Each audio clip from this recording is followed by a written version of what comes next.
throughout this whole season of looking back at Genesis, kind of the beginning of the year, now we're in the third month of the year.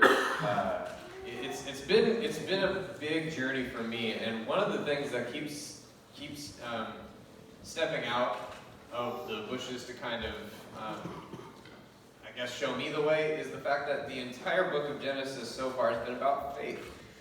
We talked at first about the faith of Noah, that God gave him a promise and told him what he was going to do and said, I make this promise to you, if you do this, your family will be safe, and the rest of my creation will rise again. And the same thing occurred in last week's story when we talked about the Tower of Babel.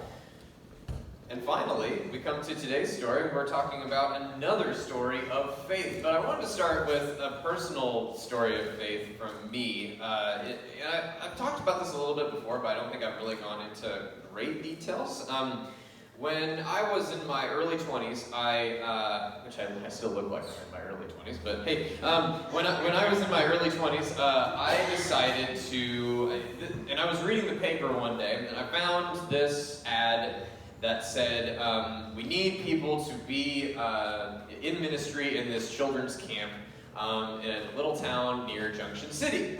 And so I said, I know where Junction City is, I can do that. And I basically decided to apply. I went to, I still remember, a Starbucks over in the Tualatin area to meet someone, and I thought going north to meet someone that works at this camp down in Junction City. That doesn't make a lot of sense, but I went over to the Starbucks in Tualatin, and I met a lady named Melissa, who happened to be the program director of this little camp in Cheshire, Oregon, which is actually about 20 minutes away from Junction City, just off the highway.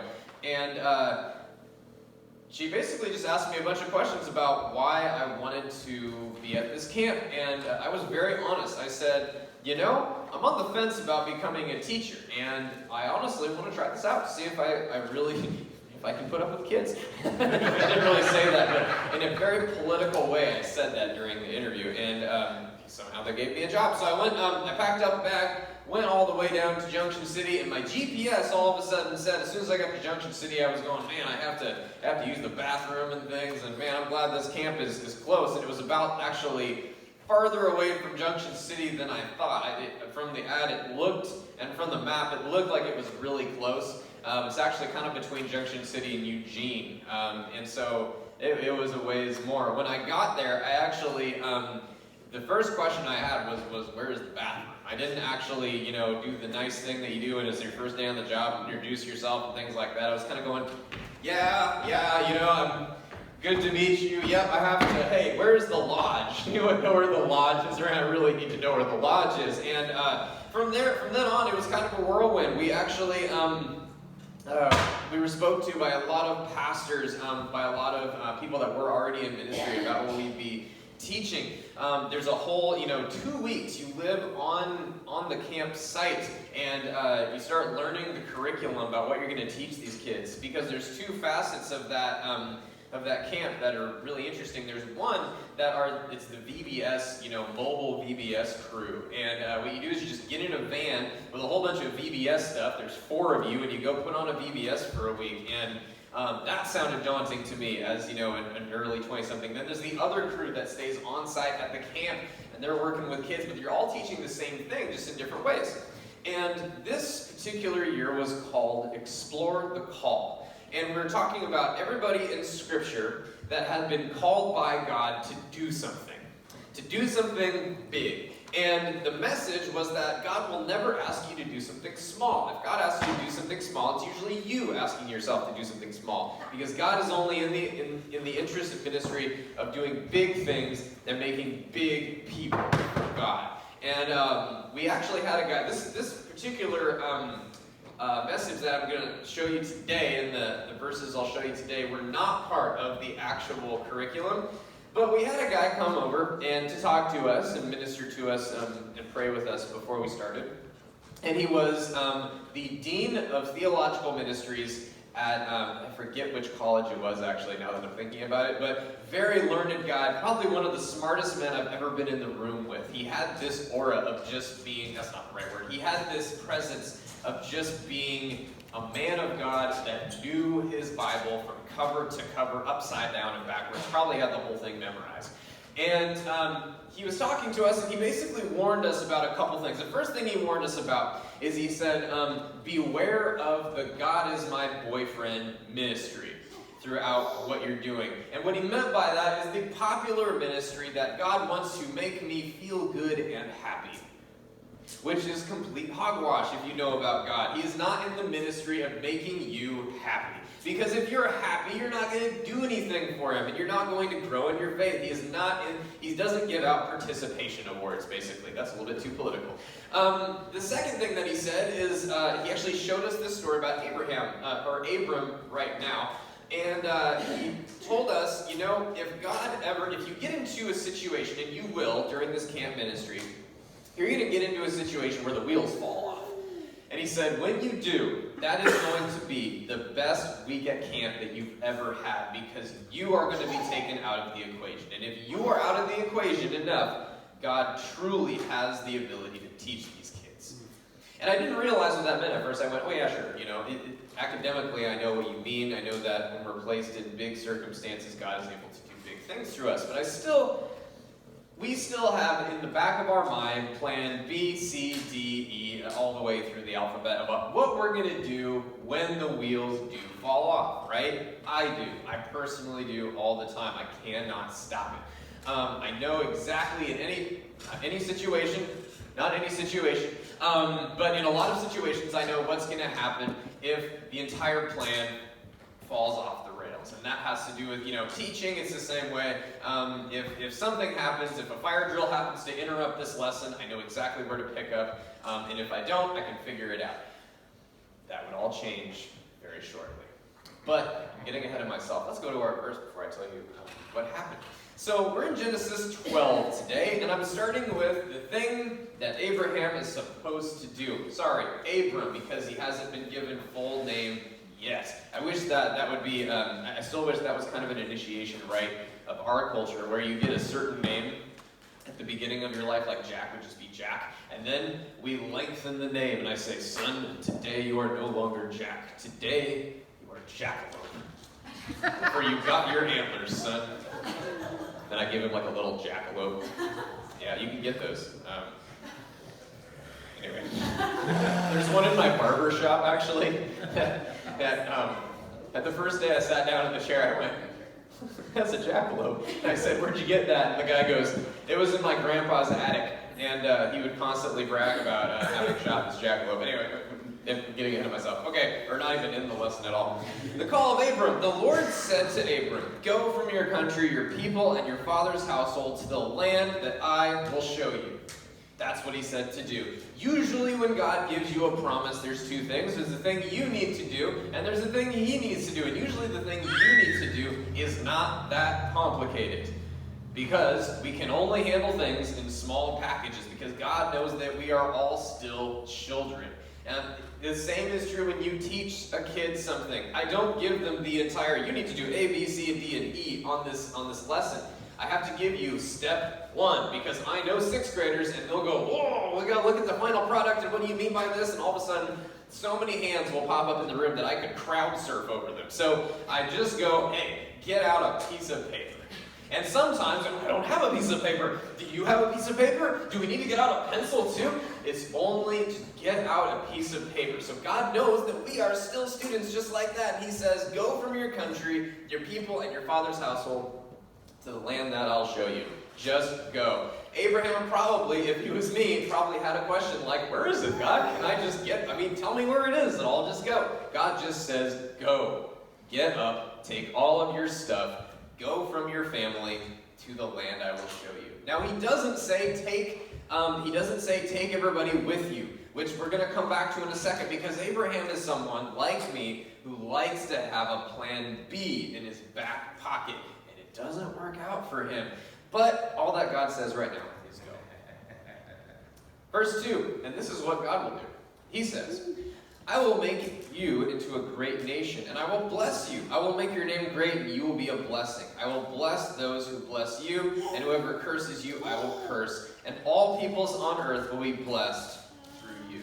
That is a promise. Notice there is no string attached to this. But Abraham, if you mess up, if you bring someone that I tell you not to bring, if you do something I tell you not to do, there's nothing like that inside of this promise. However, we're going to find out later in the story that actually, if you're not in the promise, you're not under the protection of the promise. The protection is, I will bless you. Verse 4. So Abraham went, as the Lord had told him, and Lot went with him. Uh-oh. So you might not have noticed this. I didn't. First several times in my life that I've read the story. But it says, so Abraham went. So he obeyed. Okay. As the Lord had told him. And Lot went with him. He was specifically told to go from your country, your people, and your father's household. Lot is in his father's household. That will come up later. And Lot went with him. Abraham was 75 years old. Abram, can't stop saying that. Abram was 75 years old when he went out from Haran. He took his wife Sarai, his nephew Lot, and all the possessions that they had accumulated, and the people they had acquired in Haran, and they set out for the land of Canaan, and they arrived. Abraham traveled through the land as far as the site of the great tree of Morah at Shechem. At that time the Canaanites were in the land. The Lord appeared to Abram and said, to your offspring I will give this land. So he built an altar there to the Lord who had appeared to him. From there he went on toward the hills east of Bethel and pitched his tent with Bethel in the west and Ai on the east. There he built an altar to the Lord and called on the name of the Lord. Then Abram set out and continued toward the Negev. So far everything is okay. He's making reverence to God along his way. He's building altars. He's making sure to reconnect with God and saying, where should I go?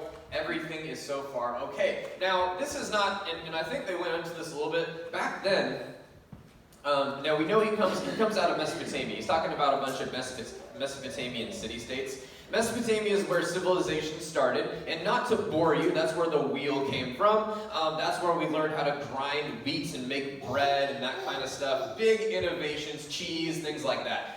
Basically, mostly from accident. Someone left milk out one day and went, look, that milk is getting weird, eat it, and that kind of stuff. What we know is that most of it was by accident, except for the wheel, which was a really good idea.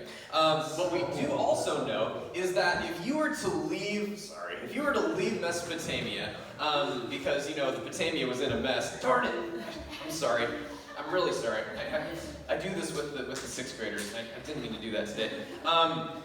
When you leave Mesopotamia and you go somewhere else, you bring your entire household. And if you are pretty big in Mesopotamia and your family is really established, by the way, in the United States, we have this thing where you leave your family, you go live somewhere else, you take your car and everything, take a U-Haul, and you go leave your family when you get, college age, that kind of thing, and you leave, you go somewhere else. Not the case here. Your family has roots, and those roots built together. And basically, if you say, I am Geoff, son of, my dad's name is Gary, son of Gary, it means something.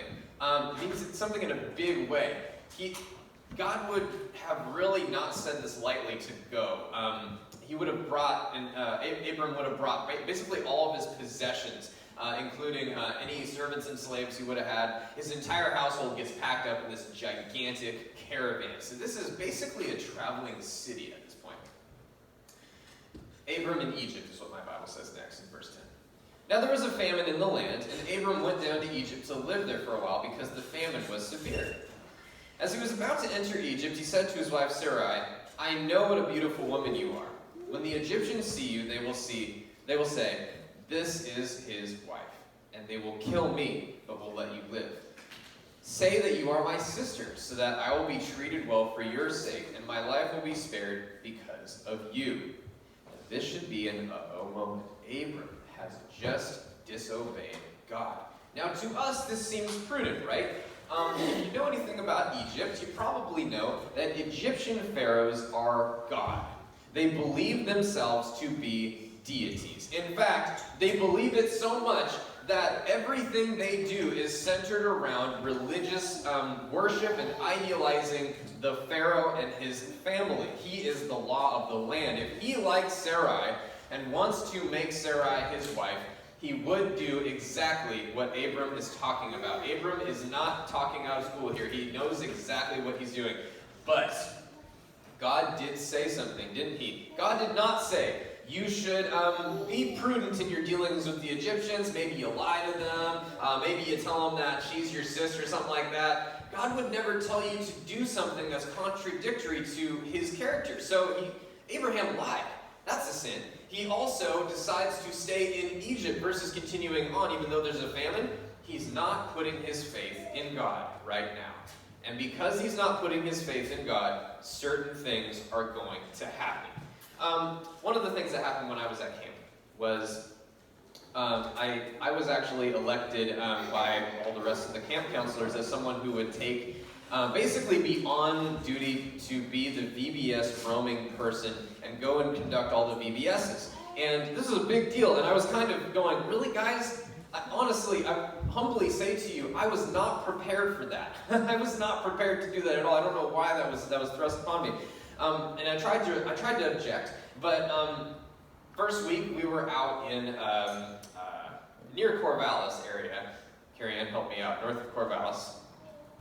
Albany, thank you. We were in Albany, and we get to this church in Albany, and we weren't told anything about Albany other than it's a small group of kids. And we went, okay, we can deal with a small group of kids, 30, 40. We've been dealing with these huge Mondo churches. There's one in Eugene called Bethesda Lutheran in Eugene, and we had over 120 kids come out for VBS. And that was a big deal. We had 4 counselors for 120 kids. We had some help along the way, but that was something too.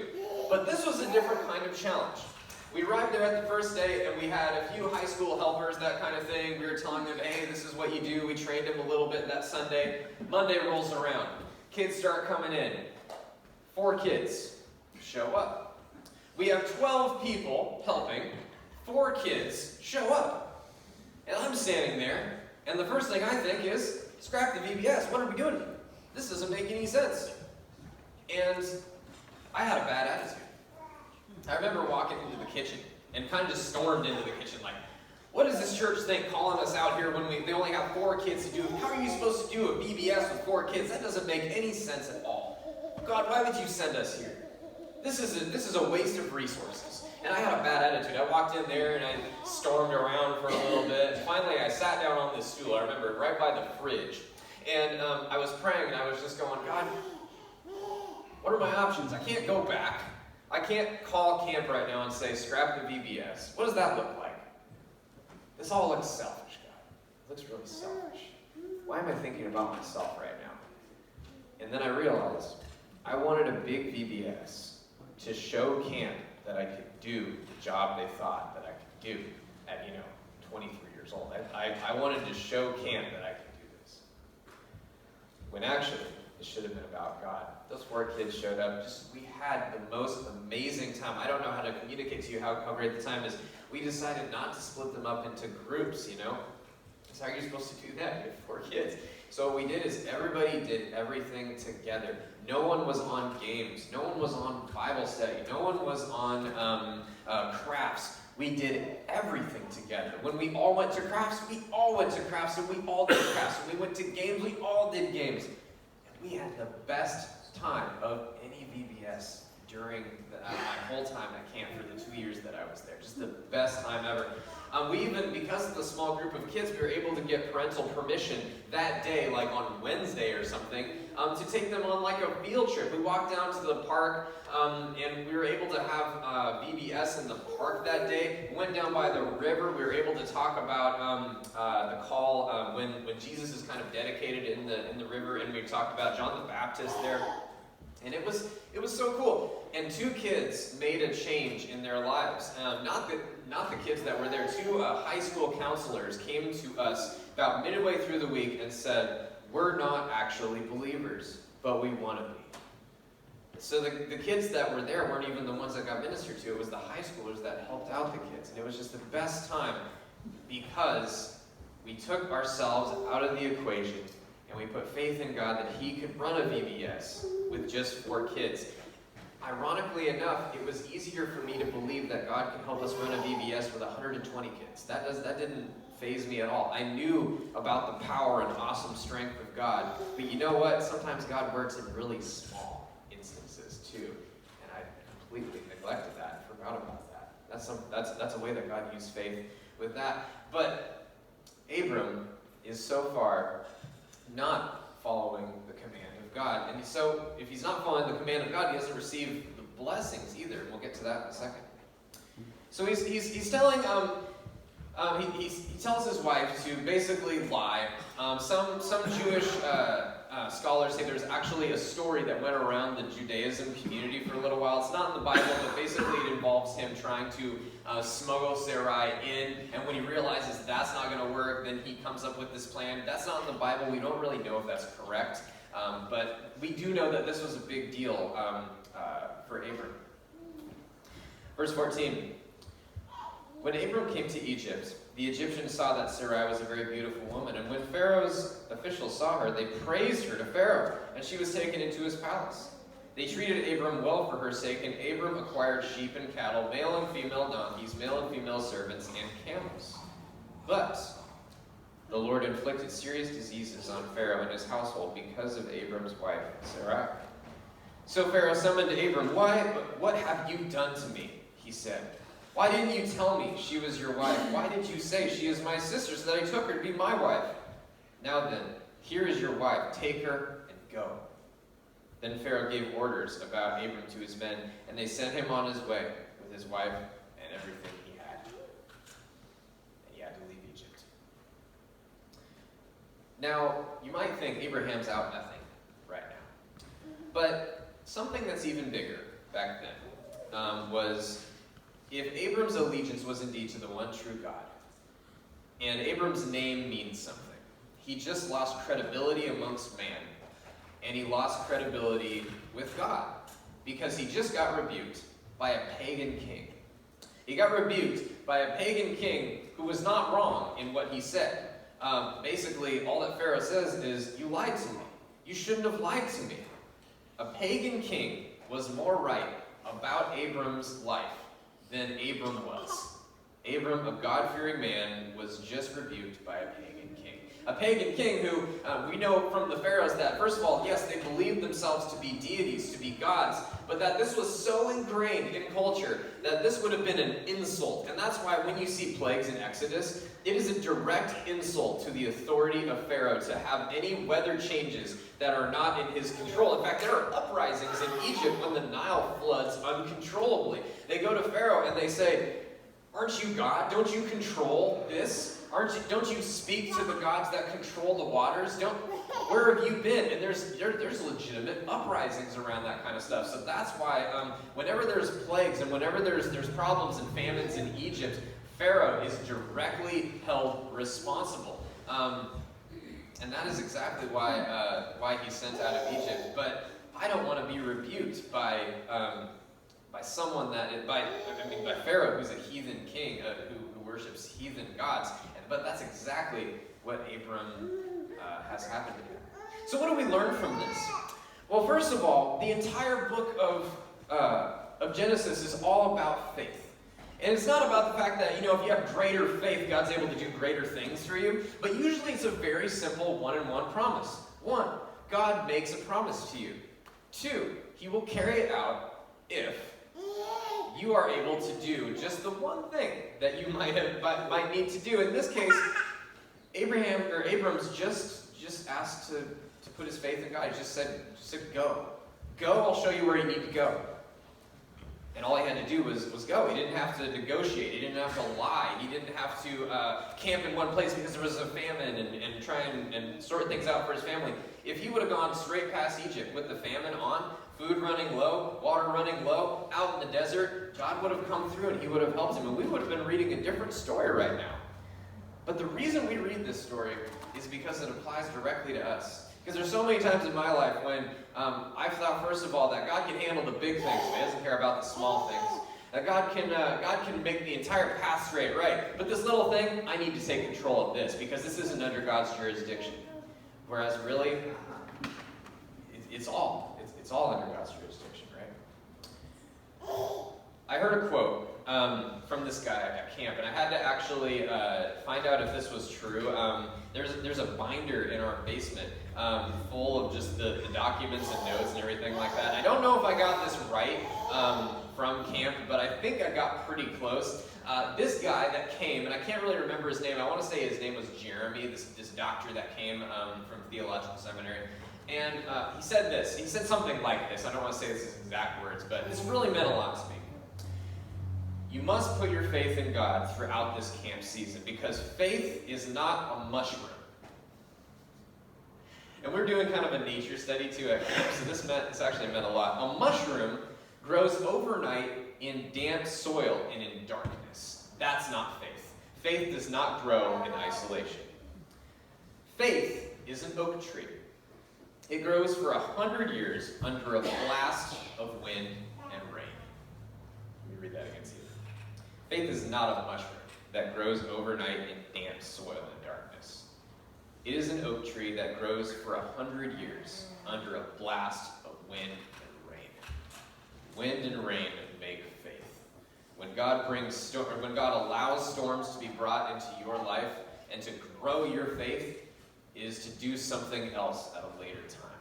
It's not in damp darkness where we huddle together and go, let's keep God here. Let's have our religion here. God wants faith to be out there. Go from your country, your people, and your father's household to the land I will show you. The Great Commission says something a lot like that. Go into all the world and make disciples. Let's pray. God, I thank you for faith. And I thank you that it's not faith that we have that does anything. It's not having more faith and putting ourselves in more harm's way doesn't really bring about anything. It's believing in your promises. Believing that you're going to come through for us, God. Believing that you work in the smallest instances as well as the big instances, God. May we give you entire authority over our lives throughout the next week. Amen.